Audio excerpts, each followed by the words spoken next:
reading right now? Is this happening? Amara Washington stood frozen in the marble bathroom of a penthouse overlooking London. Her hands were shaking so badly she could barely hold the documents in her grip. The papers trembled as her dark eyes scanned the words over and over again, hoping they'd say something different. Blackstone Holdings, total assets £847 billion, CEO James Ashford, annual revenue £156 billion. Her whole body felt like it was vibrating. Her heart was pounding in her chest so hard she thought it might break through her ribs. The bathroom, with its heated marble floors, its gold fixtures, its expensive soaps and lotions arranged on glass shelves, suddenly felt like it was closing in on her. She looked at herself in the mirror. Her reflection looked like a stranger, a woman who didn't know her own husband, a woman who had married a man and lived with him for 16 months without knowing he was the richest person in the entire country. 16 months. That was how long she'd been sleeping next to a billionaire, thinking he was broke. 16 months of working 3 jobs. 16 months of skipping meals so they could afford rent. 16 months of wondering how they'd ever afford a house, how they'd ever have children, how they'd ever actually build a life together. And the whole time, her husband had been worth more money than most countries had in their entire GDP. But that wasn't even the worst part. The worst part was that he'd never told her. He'd watched her struggle. He'd held her while she cried about money. He'd let her believe they were building something from nothing together. And he'd lied about it every single day. Amara heard the front door of the penthouse open. She heard footsteps in the hallway. She heard her husband's voice calling out to her from the living room. "Amara, you home?" Her hand found the bathroom counter to steady herself. The documents were still in her other hand. The truth was still in her grasp. In a moment, everything was about to change. Amara Jackson had been living in London for exactly 14 months when she walked into the Crown pub on a Thursday night, looking for a job. She was 26 years old, with rich, deep brown skin that glowed even under the fluorescent lights of the pub, dark eyes that showed her intelligence, and a beauty that came from her quiet confidence rather than from trying too hard. She wore her hair in braids that fell down her back, and her American accent stood out against the British conversations happening around her. She'd moved to London from Chicago with a single suitcase and a scholarship for a master's degree in social work. The scholarship covered tuition, but it didn't cover living expenses. And London, as she was quickly learning, was one of the most expensive cities in the world. So she needed a job. Actually, she needed multiple jobs. The Crown was a traditional British pub in South London, the kind of place where locals came to drink warm beer and argue about football, where the walls were covered with dark wood paneling, and where the carpet smelled like it had been absorbing spilled drinks since the 1970s. It wasn't fancy. It wasn't trendy, but it was hearing. The manager, a gruff Scottish man named Malcolm, hired Amara on the spot. He liked her energy, he said. He liked the fact that she had good customer service experience from working at a coffee shop in Chicago. He didn't care that she had an American accent. Actually, he seemed to think it was an advantage. "You'll be interesting to the customers," Malcolm said, writing down her hours on a sticky note. "Americans always are. They tip better too." Amara took the job. She started working Thursday through Sunday nights, serving drinks and clearing tables. It wasn't glamorous work, but it paid decent money in cash tips, and she needed the money. Between her bartending job at the Crown, her daytime job cleaning hotel rooms, and her weekend job as a care assistant at a nursing home, Amara was working about 60 hours a week. She was exhausted most of the time. She barely saw her small flat in Clapham except to sleep, but she was building a life in London. She was making it work. And then, on her 3rd week working at the Crown, he walked in. His name was James Ashford. He came in on a Thursday night at exactly 8 o'clock, which was unusual because the Crown was mostly empty until after 9.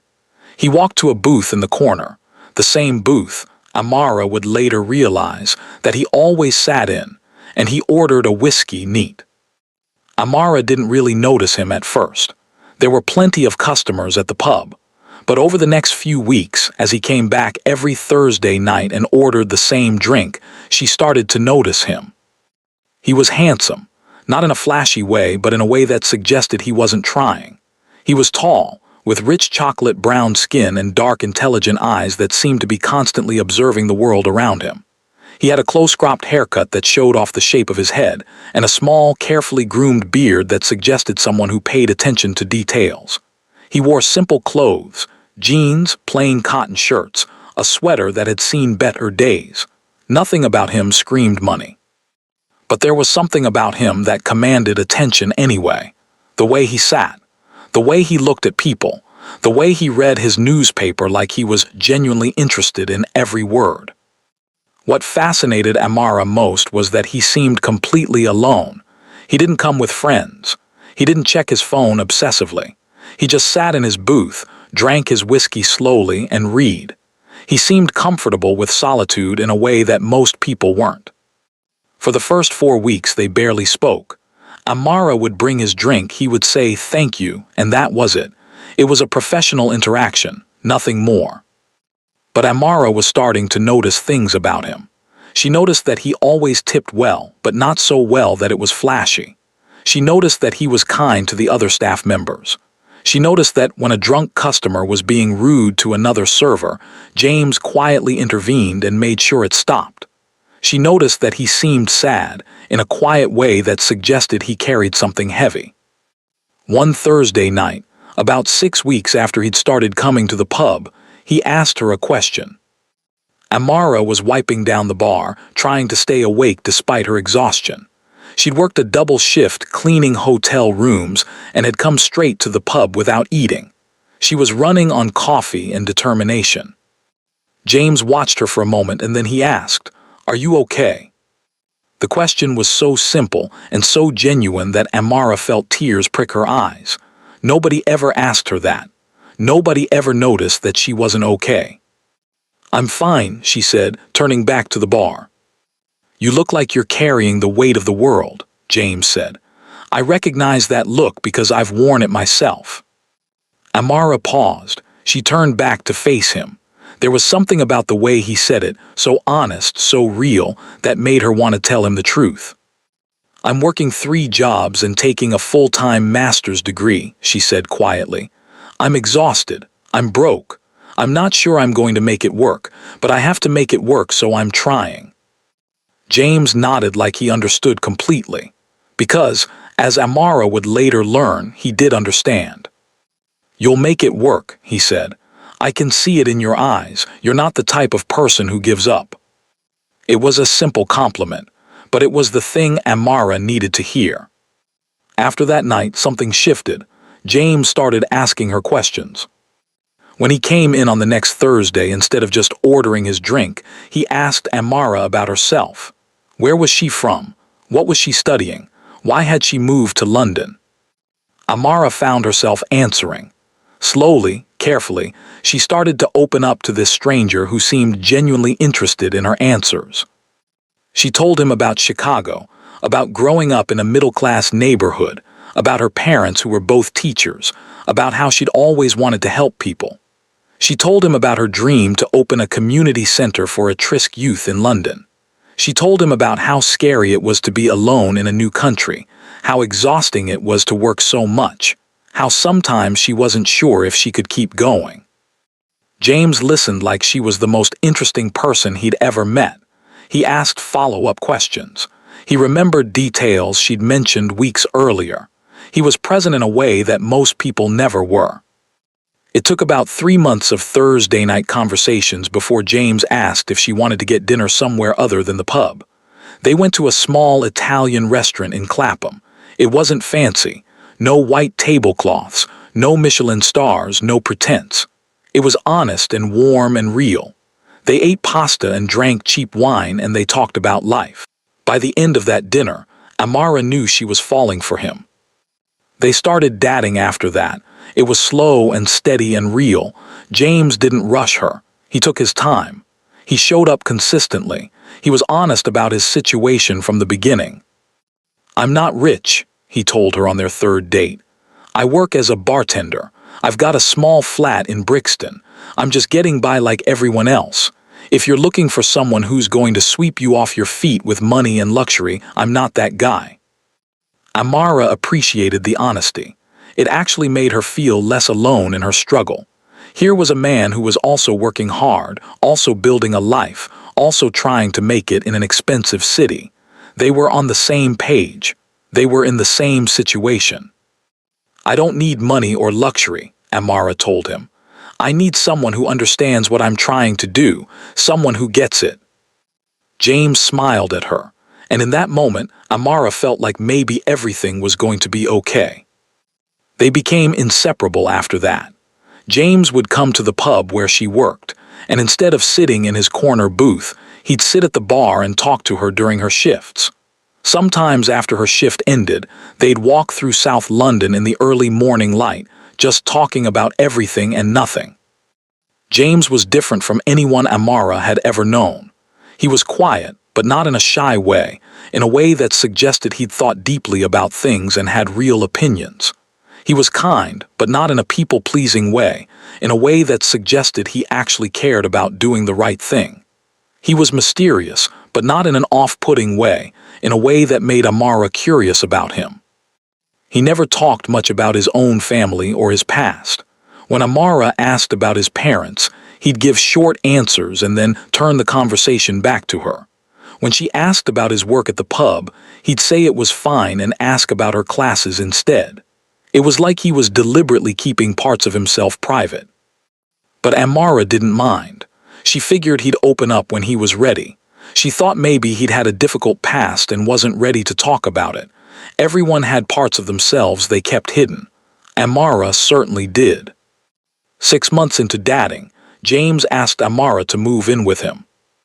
They were in his small flat in Brixton, a one-bedroom that was barely bigger than a shoebox, with a kitchenette that was really just a hot plate and a sink, and a bathroom that you could stand in the middle of and touch both walls at the same time. It was tiny, and it was ugly, and it was perfect because it was theirs. "I want you to move in," James said quietly. "I know it's a big step. I know we haven't been dating that long, but I don't want to go to bed not knowing when I'm going to see you next. I don't want you working 3 jobs and being exhausted. If we live together, we can split the rent. We can save money. We can actually build something."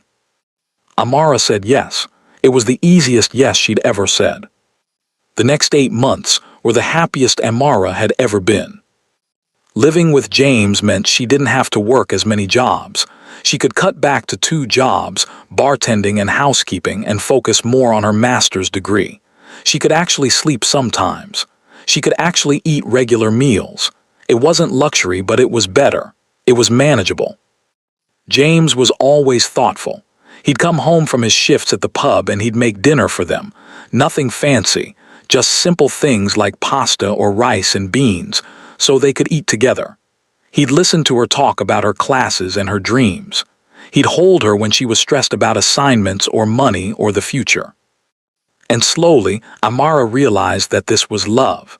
It wasn't romantic movies or grand gestures. It was someone showing up for you every single day. It was someone who made you feel less alone. 8 months into living together, James took Amara to Richmond Park on a Sunday afternoon. They walked through the park as the sun was setting, turning the sky orange and pink and gold. They found a bench overlooking a pond and they sat down. For a long time, they just sat there in silence, watching the light change. Then James got down on one knee. He didn't have an expensive ring. The ring was simple, white gold with a modest diamond that caught the fading sunlight. Later, Amara would learn that the diamond was actually flawless and the ring was more expensive than it looked, but in that moment, she didn't care about any of that. "Amara Jackson," James said, his dark eyes vulnerable and honest, "will you marry me?" Amara started crying before he even finished the question. She said yes. She said yes over and over again while tears streamed down her face and James pulled her into his arms. They got married 3 months later. It was a small, simple ceremony at a registry office in London. Amara wore a white dress she'd bought from a high street shop for £80. James wore a suit he'd clearly bought from a discount chain. They exchanged simple wedding bands made of white gold. The only people there were a few close friends: Amara's classmate Rebecca, who was her witness, and James's friend Marcus, who was his witness. That was it.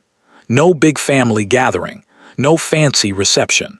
Just two people who loved each other, making a commitment in front of the law and a couple of witnesses. After the ceremony, they went to a restaurant and had dinner. They laughed and talked, and Amara felt like her heart was going to burst out of her chest. She was married. She was married to a man she loved. They were building a life together. That night in their tiny flat in Brixton, Amara went to sleep feeling happier than she'd ever felt.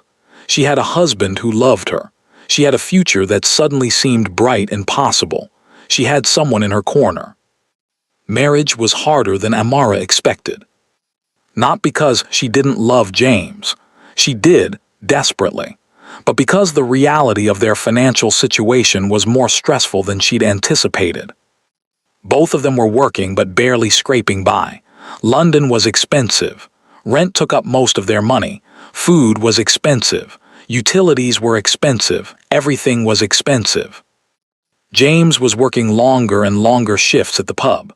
Amara was still working her housekeeping job and bartending.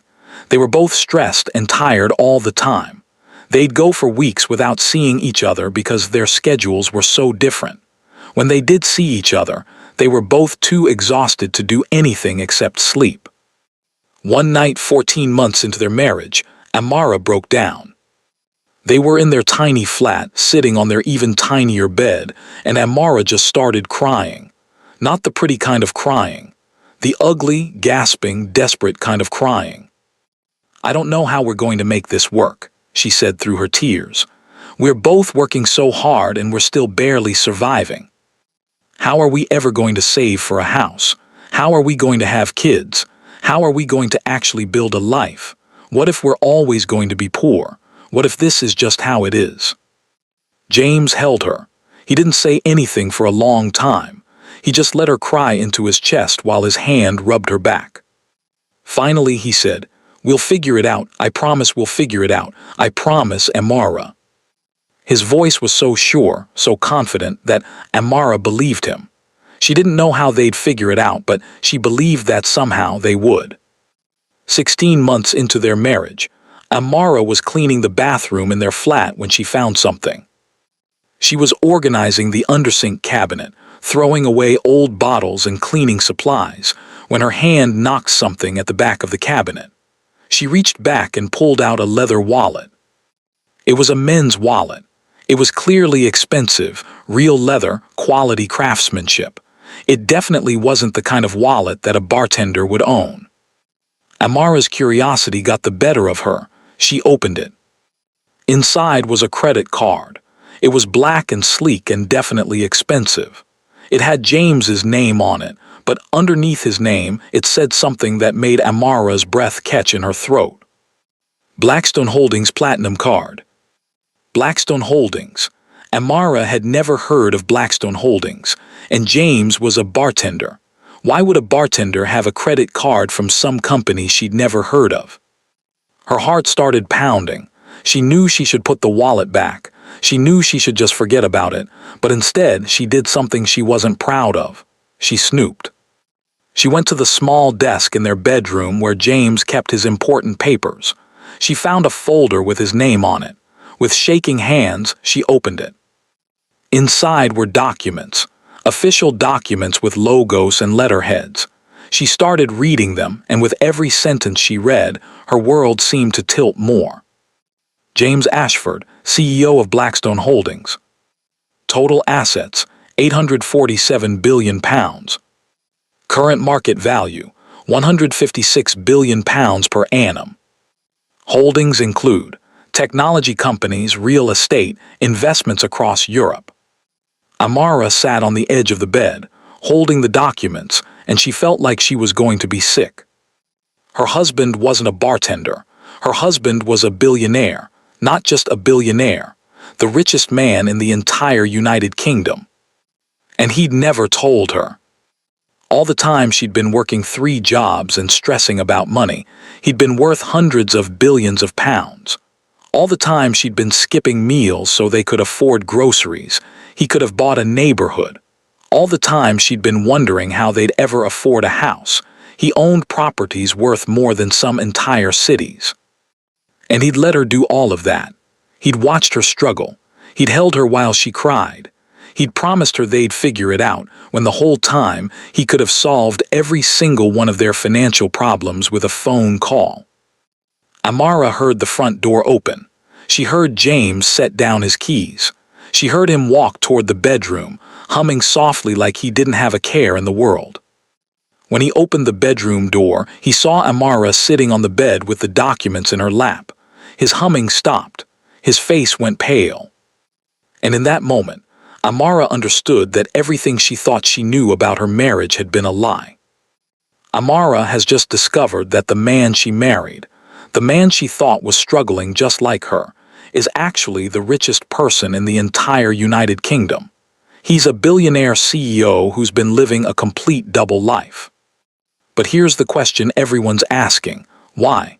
Why would a billionaire pretend to be a bartender? Why would he let his wife suffer financially? What is he hiding? And more importantly, is there a reason for all of this deception?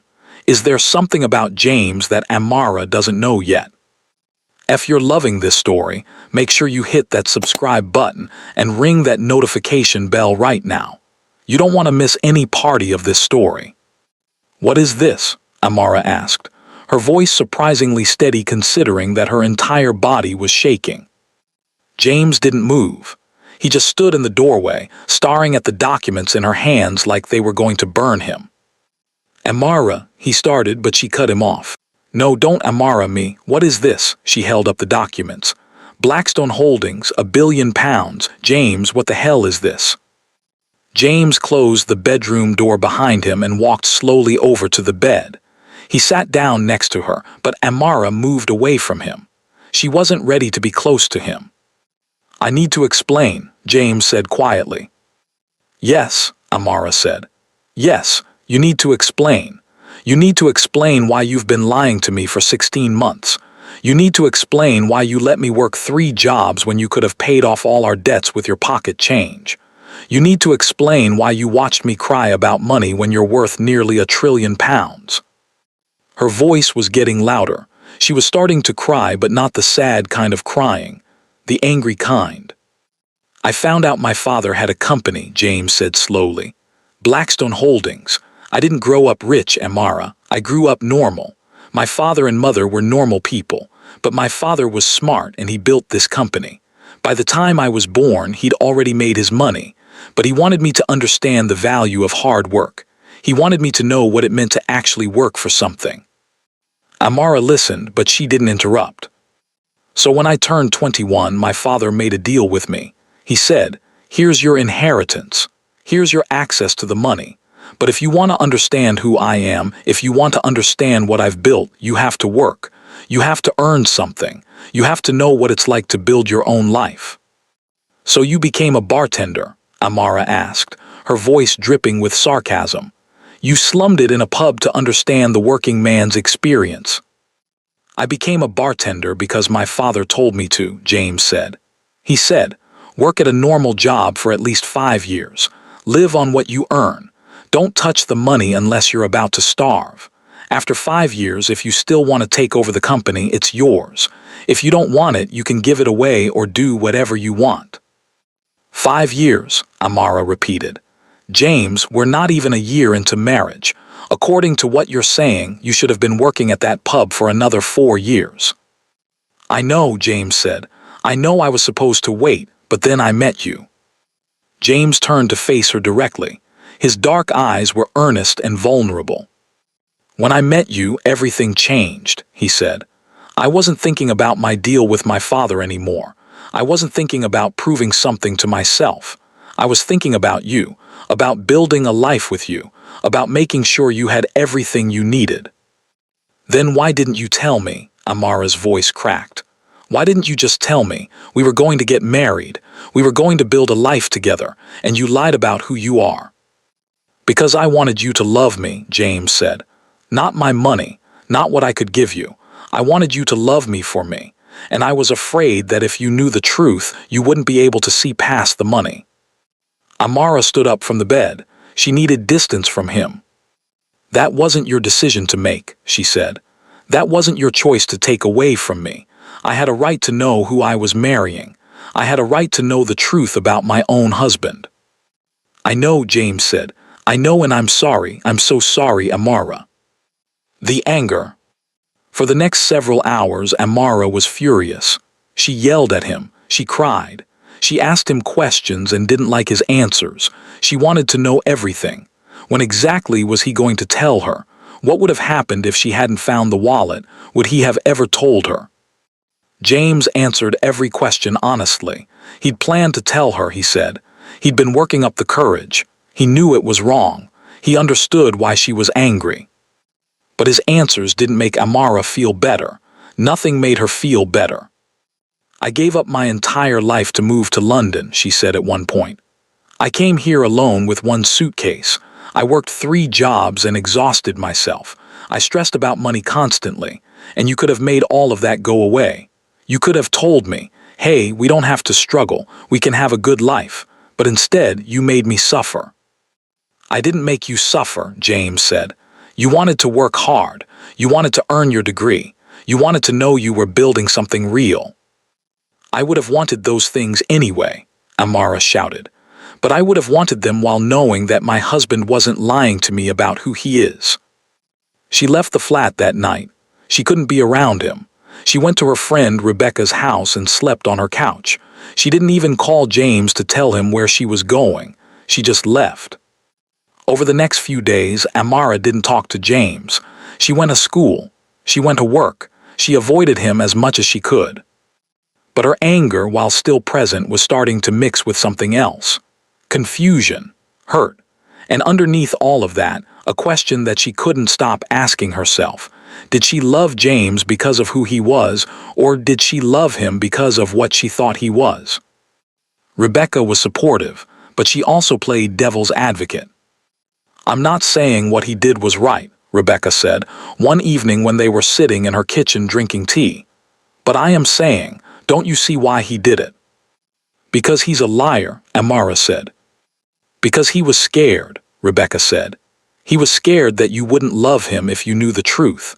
And honestly, Amara, I kind of understand that fear. You met a man who seemed to be on your level, someone who was struggling like you were. Someone who understood what it was like to work hard. And suddenly, he's not that man anymore. He's someone else entirely.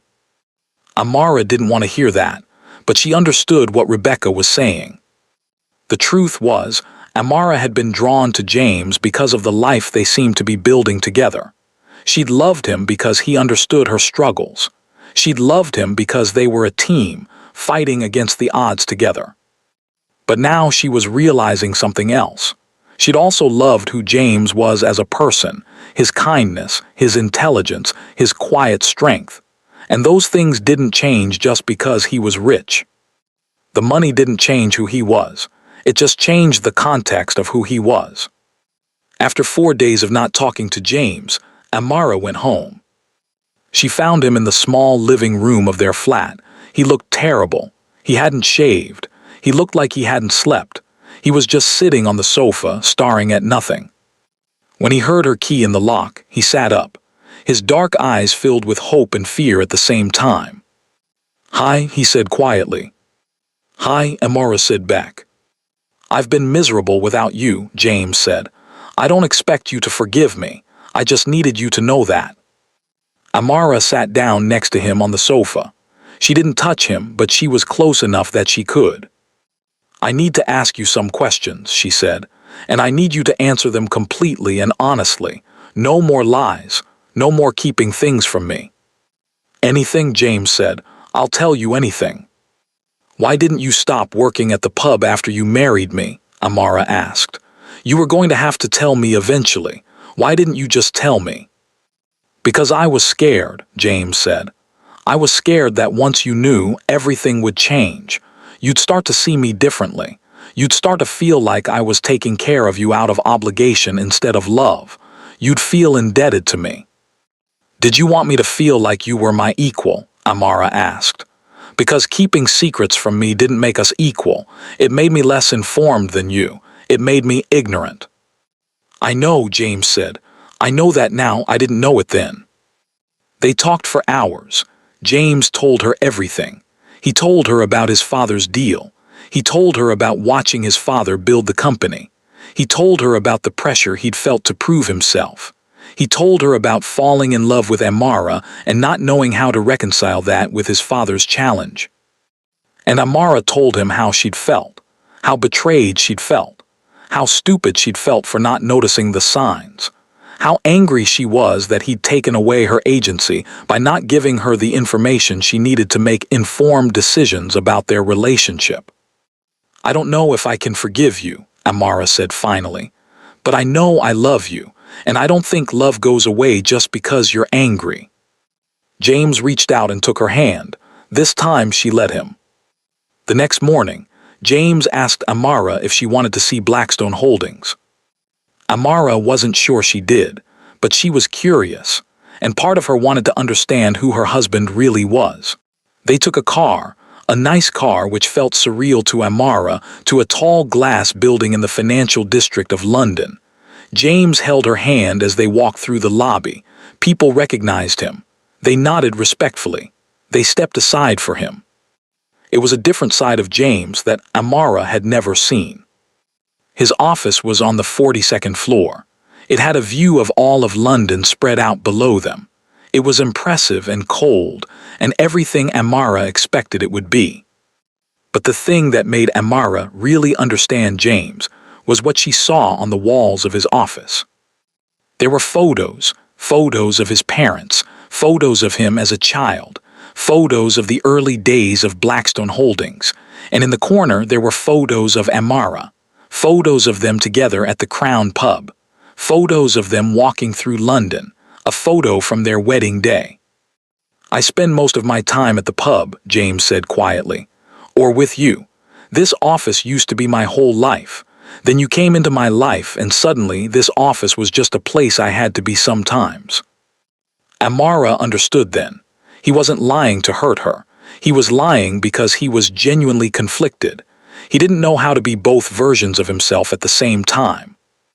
Over the next month, Amara and James had to make some decisions about their life. James's executive team had been pushing him to step into his role as CEO full-time. His father was ready to step back. The company needed active leadership. But Amara had demands. If we do this, she said to James, if we're going to live this life, then we do it together. I don't want secrets.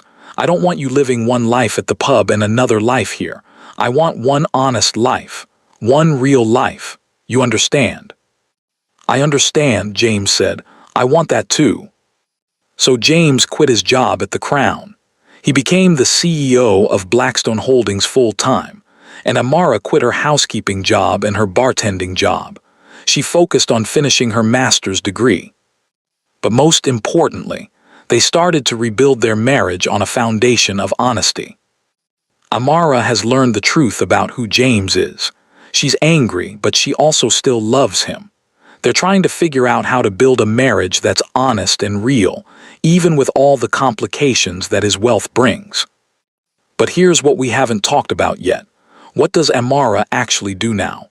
How does she handle suddenly having access to unlimited money? How does she adjust to being married to one of the richest men in the country? And what about the judgment she might face from people who think she married him for the money? What about the family members who might come out of the woodwork looking for handouts? What about the questions about whether their marriage is even real, or if it's just based on his wealth now? You have to watch episode 3 to find out what happens next, to find out if Amara and James can actually make this work, to find out if they can rebuild their marriage on a foundation that includes honesty, love, and the reality of his wealth. Leave a comment and tell me, do you think Amara should forgive James, or do you think the lie was too big? Now let's continue the story. The first week of James being CEO full-time was overwhelming. He was in meetings all day. He was on calls with people from all over Europe. He was dealing with business problems that Amara didn't even understand. And suddenly, the small flat in Brixton didn't make sense anymore. "We need to move," James said one evening. "The company provides housing for senior executives. There's a penthouse in Chelsea. It's—" "A penthouse," Amara repeated. "James, we had one bedroom. We had a bathroom the size of a closet. And now you're talking about a penthouse." "I know it's a lot," James said, "but the company expects." "I don't care what the company expects," Amara said. "What do you want? What do I want?" They argued about it for a while, but eventually they moved to the penthouse. It was beautiful and huge and cold, and nothing like the little flat in Brixton that had been their home. The penthouse had panoramic views of London. It had marble floors and expensive furniture, and a chef's kitchen that Amara didn't know how to use. It had a walk-in closet that was bigger than their entire old flat. It had everything. But it didn't feel like home. The hardest part about James's wealth wasn't the penthouses or the nice cars. It was the money. James gave Amara access to accounts. He told her to buy whatever she wanted. He told her money didn't matter. But it did matter. To Amara, it mattered. She'd spent her entire adult life not having money. She'd skipped meals and worn the same clothes over and over.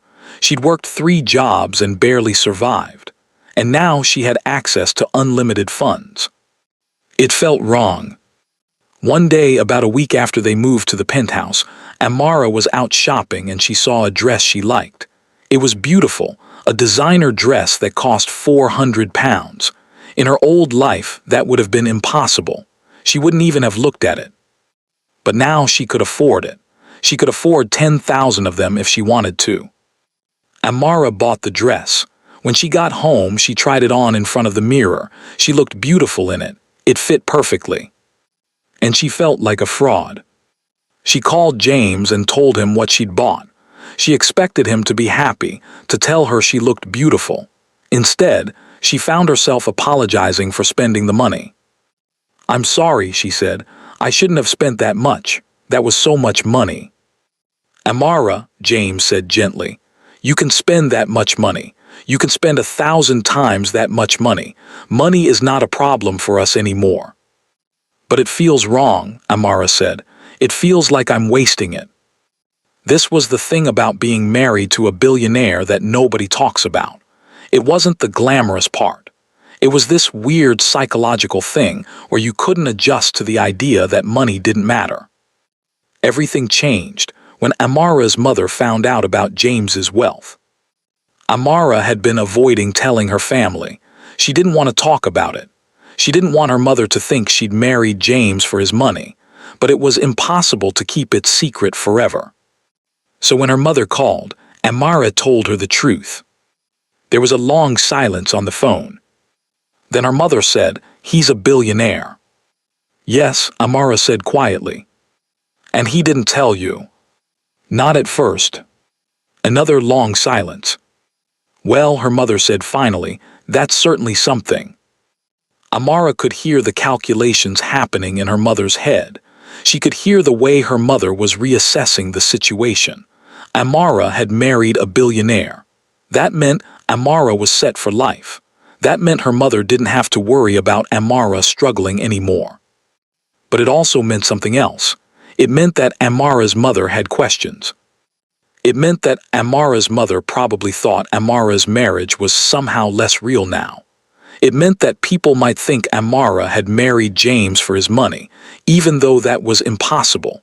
She hadn't even known he had money. "Mom," Amara said, "I need you to understand something. I fell in love with James before I knew he was rich. I married James before I knew he was rich. The money is just a complication." "A good complication," her mother said. "Sweetheart, a good complication." But Amara wasn't sure that was true. Over the next few months, Amara went through what she could only describe as an identity crisis.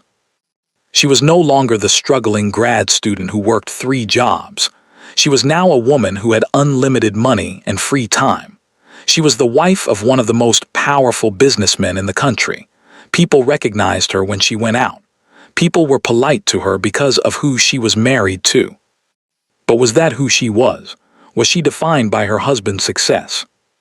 She threw herself into finishing her master's degree. That was real.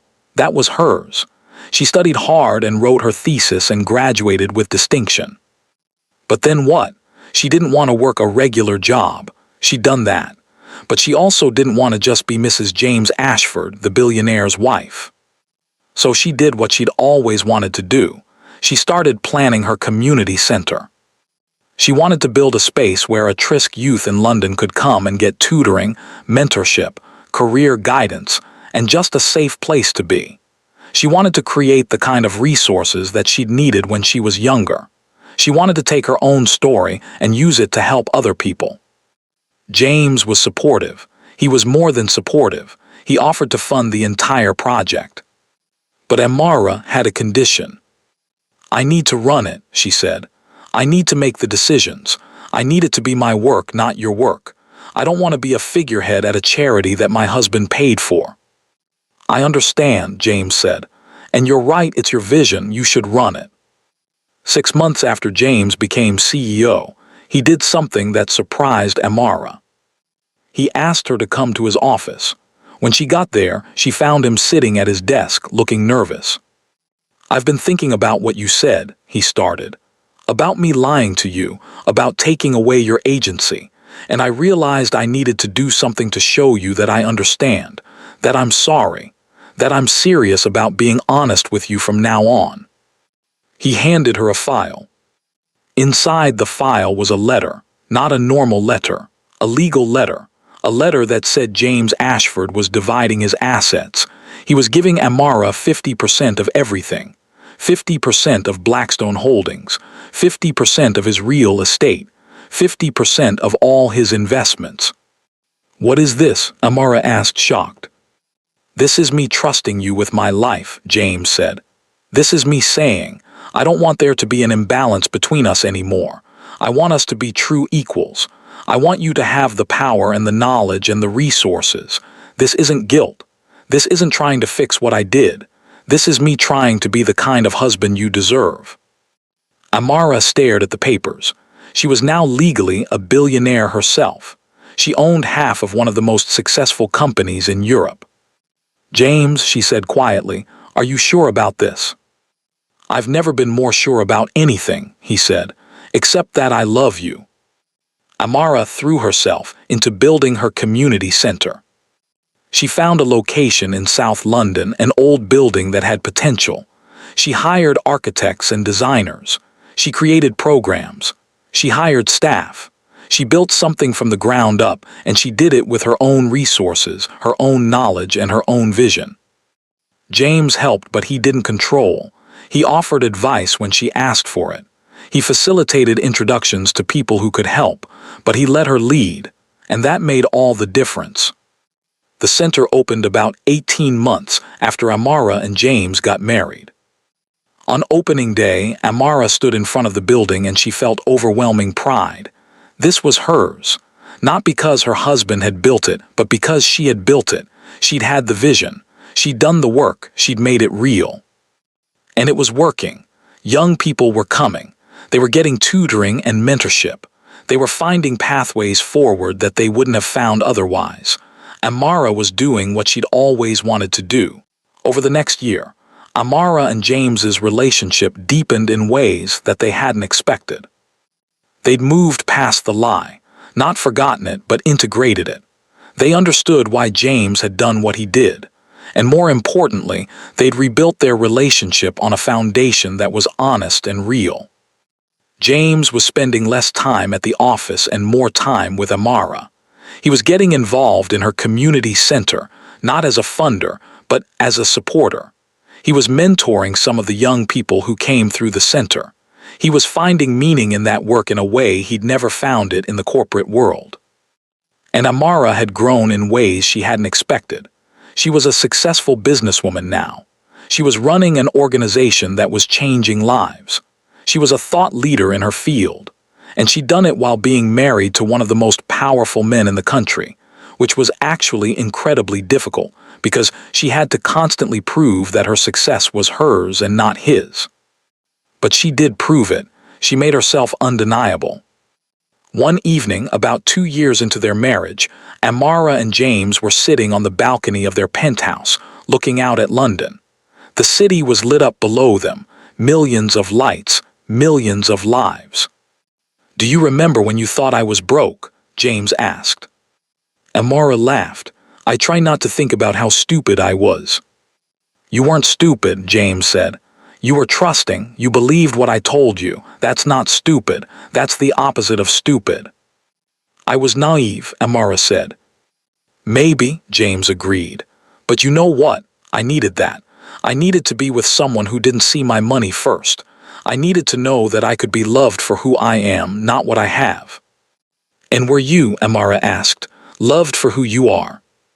"Yes," James said. "You loved me when you thought I was nobody. You stood by me when you thought we were struggling. That's real love, Amara. That's the kind of love that lasts." Amara took his hand. "I'm sorry I lied to you," James said. "I'm sorry for taking away your agency. I'm sorry for making you feel stupid for not knowing." "I forgive you," Amara said, and she meant it. She'd forgiven him a long time ago, but it felt good to hear him apologize again. It felt good to know that he understood the weight of what he'd done. "What now?" James asked. "What do you want our life to look like?" Amara thought about it. She'd built her community center. She'd created a successful business. She had a marriage that was honest and real. She had money and security and options. "Now," she said, "I think we should have a family. I think we should raise our children to understand both struggles and privilege. I think we should use our resources to help people who need help. I think we should live a life that means something." "That sounds perfect," James said. And he kissed her. Amara and James's story shows us something really important about love, honesty, and forgiveness. James lied to Amara. That was wrong, but he also loved her. And when she found out the truth, they didn't give up on their marriage. They worked through it. They rebuilt it, and they came out stronger on the other side. But here's the real question. Would you have forgiven James if you were Amara? People are divided on this. Some people think Amara should have left him. Some people think what he did was romantic, that he was testing her love. Some people think he was just being smart. But I think there's a deeper lesson here, and the lesson is this: in any real relationship, there will be times when you're angry at each other. There will be times when someone hurts you. The question is, are you willing to work through it? Are you willing to communicate? Are you willing to rebuild? Because real love isn't about never fighting or never hurting each other. Real love is about deciding that the other person is worth fighting for. Real love is about being willing to do the work. If you loved this story, please share it. Please tell someone about Amara and James. Please start a conversation about what love really means. And if you haven't subscribed yet, please subscribe now. I have more stories coming, stories about real people, real struggles, real redemption. Stories that will make you laugh and cry and think about your own life. Thank you for watching. Thank you for being part of this community. I'll see you in the next story.